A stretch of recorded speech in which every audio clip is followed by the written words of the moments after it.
A lot of you are going to tune out the moment I say the word influencer because your minds are going to immediately go to thinking about the Kardashians pitching some kind of product. But here's the thing. The world has changed a lot in the last 20 years, especially around influencer marketing, and it really affects Appalachian businesses. So I'm going to trust you smart business owners to hang around to the entire thing, and you're going to learn how those changes impact you and how you can take advantage of the way the world has shifted.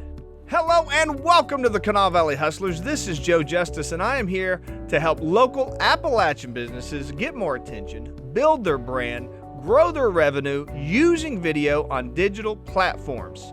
And one of the most powerful tools when it comes to digital marketing and any marketing in general is the rise of the influencer and influencer-based marketing. Now, some of you might be thinking that that was a fad that passed. You don't see the Kardashians like you used to. You don't see Paris Hilton and some of those other ones. But I'm here to tell you that that style of marketing has absolutely not gone away. And I'm going to explain that to you, how you can apply that to yourself here over the next couple of minutes. But first, we've got to take a step back to see how it all started. It was all a bleed over from reality TV. In the late 90s, early 2000s, you had massive influencers, people like Jessica Simpson, the Kardashians, of course, and Paris Hilton, who started out with reality TV, got lots of attention, got a lot of people paying attention to them, and then they parlayed that into basically getting paid by big brands to promote their brands. Everything from makeup to soda and everything in between. And they became known as influencers. They were famous for being famous, kind of a situation. And they continue to this day. But what happened was a little bit of a shift in kind of the next generation of that type of influencer when you ended up with people like Logan Paul and Mr. Beast, probably people that you're a little bit more familiar with because they're a little bit closer to this time frame.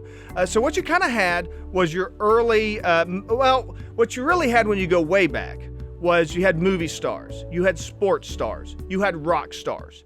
And those kind of transitioned into the reality TV stars that you started to see in the 90s and in the 2000s. Those reality TV stars, they kind of gave way to the rise of like what you might call the YouTuber. So you had like the people online on digital platforms, and that kind of expanded into Facebook influencers, Instagram, and then of course the TikTokers, which is the most recent iteration of that. But they're all kind of the same thing. They're all influencers that would get lots of attention, grow audiences, and then people would pay basically to rent their audience. But the change with Logan Paul and Mr. Beast was they didn't want to necessarily rent their audience. They wanted to have equity shares. So what I mean by that? So like Logan Paul, for example, instead of advertising Pepsi or Gatorade or anything else, he creates Prime, right? So now he's got equity.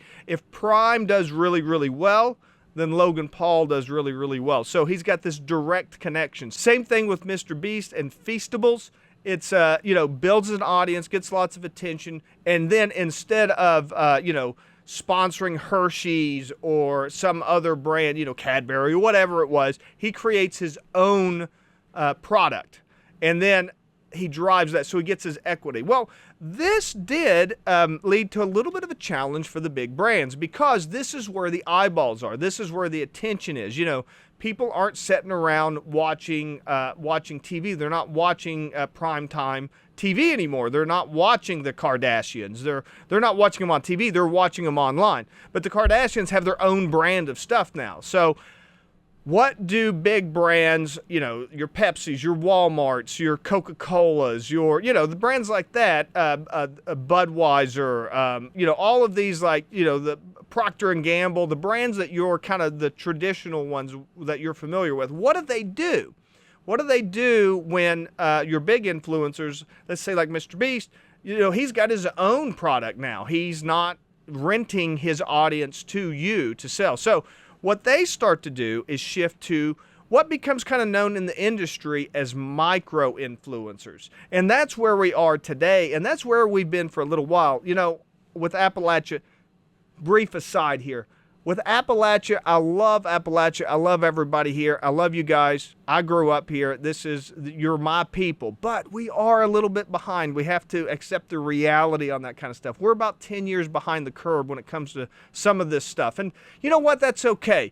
None of us spent $2 million on NFTs because that fad just kind of passed us by, right? So it's not all negative, the fact that, we're a little bit behind on stuff. Sometimes some of these scams pass us over, but other times we don't really get to take advantage of the momentum of the moments. And the whole micro-influencer thing is one of those areas I don't feel like we tap into very well. So what ended up happening? Instead of Walmart and Pepsi and all those, instead of those great big giant brands getting with influencers, they find and manage opportunities for people that have, maybe instead of having millions of followers, they have tens of thousands of followers. And maybe instead of speaking to a broad audience, they speak to a very, very narrow audience. I know a micro-influencer, for example, here in Charleston, West Virginia, that she is a very tall, beautiful woman, and she does content based around tall girl fashion, right? So she goes to stores, she finds things that fit and look good on a tall frame. She does this content. Now, there's all kinds of tall women all over the United States that learn from her what kind of clothing works out really well. So what does she do? She works with Target and Walmart, who have a very well-established micro-influencer types ecosystem, and they help manage people that produce that type of content.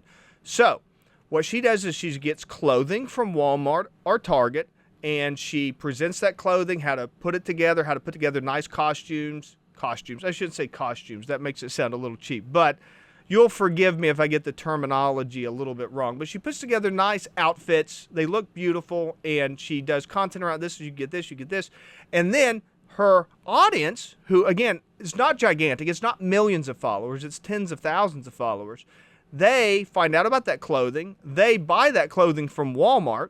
And what happens? She gets a little bit of a commission based off of that. So it works out great for Walmart, great big gigantic international brand, and it works out great for the micro-influencer, who is, somebody here locally in Appalachia that is building a business based off of that. And this is kind of the entire shift. These great big, Fortune 500 companies, they use this model quite a bit.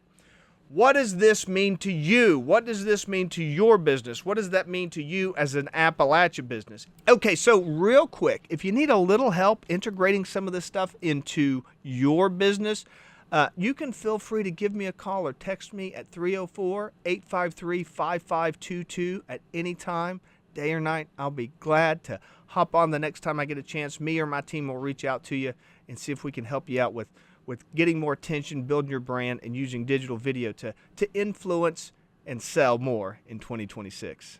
It means you need to tap into this ecosystem, but not by hiring micro-influencers. Instead, you need to become the micro-influencer. Don't hold up your hands, Joe. I can't do it. Joe, I'm not good on camera. Joe, have you said I got a face for radio? Yeah, so do all of us. Are you kidding me? But let me ask you something. Do you trust somebody more that looks like you or somebody that looks like a movie star? I'm going to guess that if somebody that looks like you is telling you a product or a service is really good, you're going to trust them a lot more, especially if they run the company or they're the head of sales or they're a major employee in that company. It's high time that you understand that you have to become that micro-influencer for your company. And the reason why that's so important is because it's all about trust.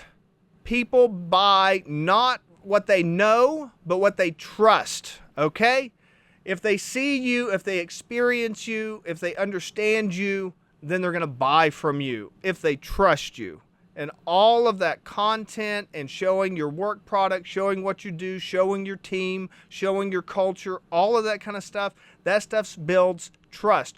Long gone are the days when somebody's going to see a billboard and pull over and dial the number. Long gone are the days when people are going to be driving down the street, hear your radio ad one time and say, hey, I need to call those guys. I need that service. Long gone are the days when someone's going to see your ad on television and write down the phone number and call you Monday morning. Those days are gone, because what happens? What happens instead? Because you do this yourself, and don't lie to yourself that you don't do this. When you see a brand, you see a billboard, you see an ad, you hear a radio spot, you get a flyer in the mail, it doesn't matter what it is.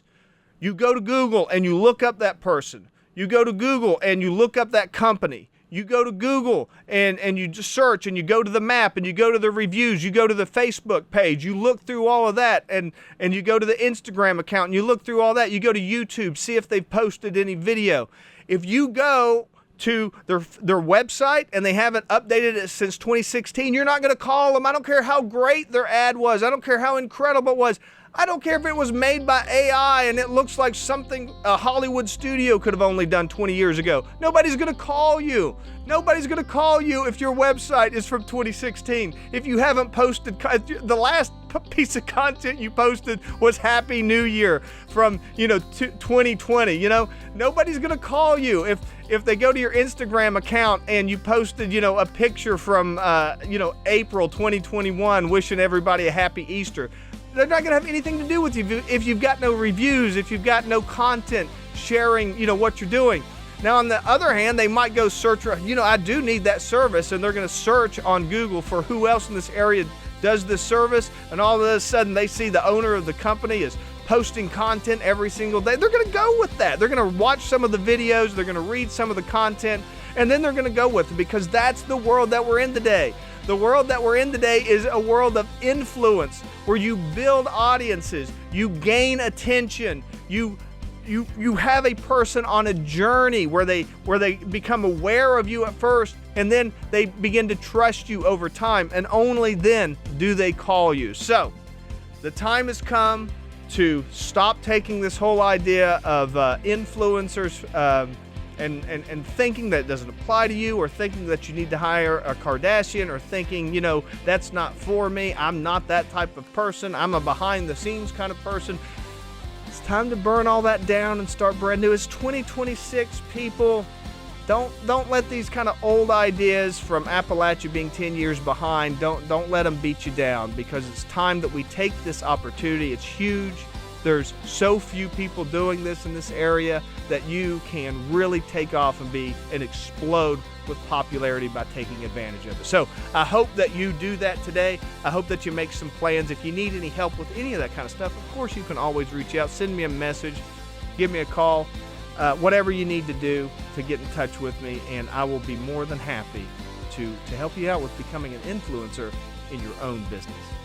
This is Joe Justice, the Kanawha Valley Hustler, reminding you to hustle hard, hustle smart, and hustle with a smile.